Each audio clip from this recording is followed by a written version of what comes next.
તો અમદાવાદમાં જળબંબાકારની સ્થિતિ બાદ પાણી ભરાયા। બોપલની શિવાલિક સોસાયટીમાં ભરાયા છે વરસાદી પાણી। 3 દિવસથી લોકો ઘરમાં કેદ થવા મજબૂર બન્યા છે। રસ્તાઓ સંપૂર્ણપણે જળમગ્ન હોવાથી પારાવાર મુશ્કેલી જોવા મળી રહી છે અને 3 દિવસથી લોકો પોતાના ઘરોમાં જ કેદ છે।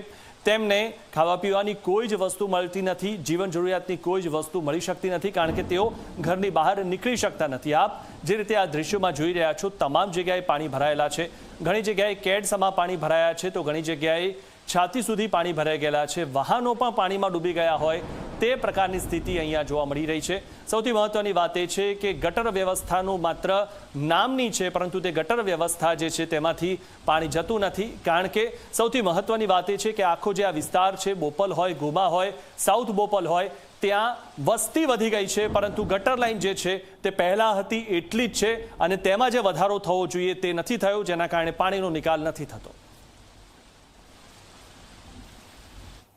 અમદાવાદની શિવાલિક સોસાયટીમાં હું અત્યારે ઉપસ્થિત છું અને આખી સોસાયટીમાં અહીં પાણી ભરાયેલા છે અને લોકોને મુશ્કેલીનો સામનો કરવો પડે એ પ્રકારની સ્થિતિ, કારણ કે અમદાવાદમાં 2 દિવસથી રેડ એલર્ટ હતું, આજે ઓરેન્જ એલર્ટ થયું છે। તો એ પરિસ્થિતિ વચ્ચે જે અસામાન્ય વરસાદ થયો છે, પહેલાંથી જ અમદાવાદમાં સામાન્ય વરસાદમાં પાણી ભરાઈ જવાની સ્થિતિ છે અને એની સામે જે રીતે વરસાદ પડે છે એના કારણે વધારે મુશ્કેલીમાં વધારો થયો છે।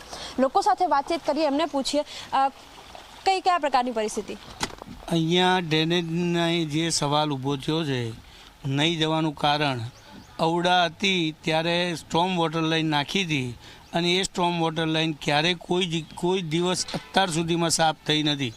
ત્યાર પછી મ્યુનિસિપાલિટીએ જે ડ્રેનેજ લાઈન નાખી છે, 1 ફૂટના ગાળાની ડ્રેનેજ લાઈન નાખી છે, જેથી પાણી એની અંદર જાય નહીં। તે ટાઈમે આ અધિકારીને અમે કહેલું કે ભાઈ આ ડ્રેનેજ લાઈન તમારી ચાલશે નહીં, અને એ ડ્રેનેજ લાઈન નાખે આજે 2 વર્ષ થયા, એકે વખત સાફ થઈ નથી। આ વારંવાર આ વસ્તુ રજૂઆત કરતા છતાંય અધિકારીઓ કોઈ જાતનું કામ કરતા નથી। આ તમને કહું। બિલકુલ, નાગરિકો કે જેવો ટેક્સ ભરે છે તેમની જવાબદારી છે, એ જવાબદારી વચ્ચે કામગીરી થતી નથી એનો ખ્યાલ જનતાને આવી જાય છે અને અત્યારે પરિસ્થિતિ હાલ આપ જોઈ શકો છો કે જે લોકો છે એવો અત્યારે મુશ્કેલીનો સામનો કરી રહ્યા છે। ઘણા બધા ઘર હોય છે કે જ્યાં પાણી ભરાઈ જવાની જે સ્થિતિ હોય છે તે પણ જોવા મળતી હોય છે। જે લોકો સોસાયટીમાં રહે છે, હવે એમની સાથે વાતચીત કરીએ, એમને પૂછીએ, અચ્છા તમારું તો ઘર પણ થોડુંક નીચું છે, કયા પ્રકારની પરિસ્થિતિ હોય છે? બસ કે 2-3 દિવસથી આની આ જ પરિસ્થિતિમાં પાણી છે બેન। ઘરમાં પાણી ગયું છે? ના, ઘરમાં નથી ગયું, પણ અત્યારે આટલા સુધી પાણી છે, પગથિયા સુધી પાણી છે। તમને એવું લાગે છે કે પ્રી મોન્સૂનની કામગીરી થતી હોય કે ચોમાસાનો વરસાદ, કારણ કે બોપલમાં હર હંમેશ થોડાક વરસાદમાં પણ પાણી ભરાઈ જતા હોય છે? થાય છે, પણ હવે બેન અમુક ટાઈમે શું પાણી વરસાદ વધારે પડી ગયો છે અને આગળ પાણી રોડ ઊંચો છે અમારે, એટલે પાણી જતું નથી। ગટરની બી અમે કમ્પ્લેન ઘણીવાર કરેલી છે અને એ લોકો ગટરની એક કુંડી બી બનાવેલી છે, પણ આ બાજુ રોડથી અંદર પાણી ઘૂસી જાય છે એટલે પાણી અંદર જતું નથી। બિલકુલ, રોડ ઊંચા થઈ ગયા છે અને સોસાયટી થોડીક નીચી થઈ જાય છે અને એ પરિસ્થિતિના કારણે જે વરસાદી પાણીનો નિકાલ થવો જોઈએ એ સમયસર થતો નથી। હવે જે બીજું ઘર છે ત્યાં પણ આપણે વાતચીત કરીએ, એમની સાથે પણ વાતચીત કરીએ, એમને પૂછીએ, અચ્છા કયા પ્રકારની પરિસ્થિતિ હોય છે? શું બધા જ ઘરોમાં આ જ પ્રકારે પાણી હોય છે? બધાના ઘરે છે આ જ પ્રકારની, એટલે પાણી અંદર ઘૂસી જાય, તકલીફો પડે અને રોડ બહારનું પાણી અંદર આવે છે, એટલે એ બધું સાફ કરવાનું કરજો, શું કહીએ। અચ્છા, આજે તમારું ઘર તો થોડું ઊંચું છે, પરંતુ આજુબાજુના ઘરોમાં કયા પ્રકારની પરિસ્થિતિ હોય છે? પાણી ભરાઈ જાય, અંદર બધા વસ્તુઓ બગડે, આ રીતનું કારણ છે બધું। બિલકુલ, પરિસ્થિતિ ગટરની લાઈનો બધું સરખું કરાવો, પાણીનો બહુ પ્રોબ્લેમ છે, એ બધું કરાવવું પડશે, બરાબર? બિલકુલ, અમદાવાદ મહાનગરપાલિકા જે કામગીરી કરતી હોય છે એનો તાગ જ્યારે વરસાદ પડે છે ત્યારે આવી જતો હોય છે। આપ દ્રશ્યો જુઓ કે ઠેર ઠેર આ જ પ્રકારના પાણી ભરાયેલા છે અને લોકો અત્યારે મજબૂરીમાં છે કે અમદાવાદ મહાનગરપાલિકાના જે અધિકારીઓ છે, ડ્રેનેજ લાઈનો નખાતી હોય છે ત્યારે જ કહી દેવામાં આવતું હોય છે કે લાઈનો મોટી નાખવામાં આવે, સમસ્યાનો નિકાલ આવે, તે પ્રકારની કામગીરી કરવામાં આવે, પરંતુ એ કામગીરી એ સમયે નથી થતી અને પરિણામ એ આવે છે કે જ્યારે વરસાદ પડી જાય છે ત્યારે ઠેર ઠેર પાણી ભરાવાની સમસ્યા ઊભી થઈ જાય છે। કેમેરામેન મુકેશ ચૌહાણ સાથે સપના શર્મા, ઝી 24 કલાક, અમદાવાદ।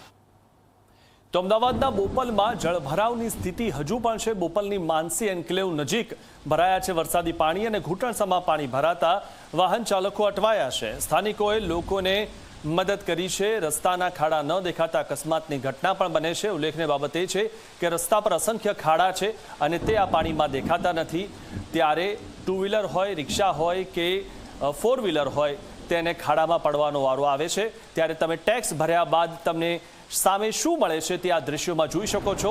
અહીંયા ઘણી બધી સ્કીમોને મંજૂરી મળી જાય છે, પરંતુ રસ્તા જે છે તે ખાડાવાળા છે, ગટર લાઇન નવી નખાતી નથી, જેના કારણે લોકોને પારાવાર મુશ્કેલી થઈ રહી છે।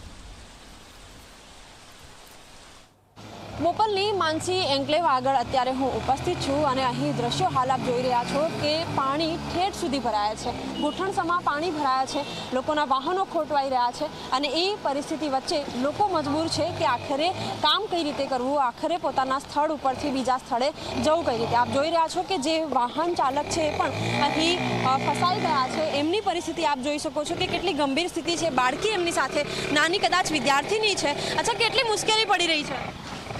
એની ભયંકર છે મુશ્કેલી, ક્યાંય આવવા જવાતું નહીં। બિલકુલ, એમની દીકરી એમની સાથે છે અને મુશ્કેલી પડી રહી છે। જે લોકો છે તેઓ પણ તેમને મદદ કરી રહ્યા છે, પરંતુ સંખ્યાબંધ વાહનો અહીં આ રીતે ખોટવાઈ રહ્યા છે। સૌથી મોટો પ્રશ્ન એ છે કે પ્રશાસન કેમ લોકોની મદદ માટે નથી આવતું? આપ જણાવો, કેટલા લોકોને આવી રીતે બહાર કાઢ્યા? લગભગ 100 થી 150 બાઇક અંદર બંધ જ થઈ ગયા હશે એક ડેના। આપણી તો ગેરેજની દુકાન છે, કેટલા વ્હીકલ આવ્યા અને વેટિંગ ચાલી રહ્યું હશે? મારી જોડે અત્યારે 100 થી 150 બાઇક તો જતા રહ્યા છે કામ કરીને, અને અત્યારે 30 થી 35 બાઇક એનેબલ પડ્યા છે, અહીંયા હાજર જ છે અને હજી બી આવે જ છે। બિલકુલ, પરિસ્થિતિ હાલ આપ જોઈ શકો છો કે અહીં ઘૂંટણસમા પાણી, ઘૂંટણથી પણ ઉપર આવે તે પ્રકારની પરિસ્થિતિ છે અને ખાડા પણ છે। અત્યારે હું અહીં ચાલી રહી છું, પરંતુ જોખમ એવો છે કે નીચે ક્યાંય પણ ખાડો હોઈ શકે છે, ઘણા બધા વાહન ચાલકો અહીં ફસાયા પણ છે। મહત્વનો પ્રશ્ન એ છે કે પ્રશાસન ક્યાં ગાયબ છે? પ્રશાસનમાંથી જે ચૂંટાયેલા પ્રતિનિધિઓ છે તેઓ ક્યાં છે? ઘણા બધા પ્રશ્નો ઊભા થઈ રહ્યા છે, પરંતુ આ પ્રશ્નોના જવાબ આપનાર વ્યક્તિ સ્થળ ઉપર હાજર નથી। કેમેરામેન મુકેશ ચૌહાણ સાથે સપના શર્મા, ઝી 24 કલાક।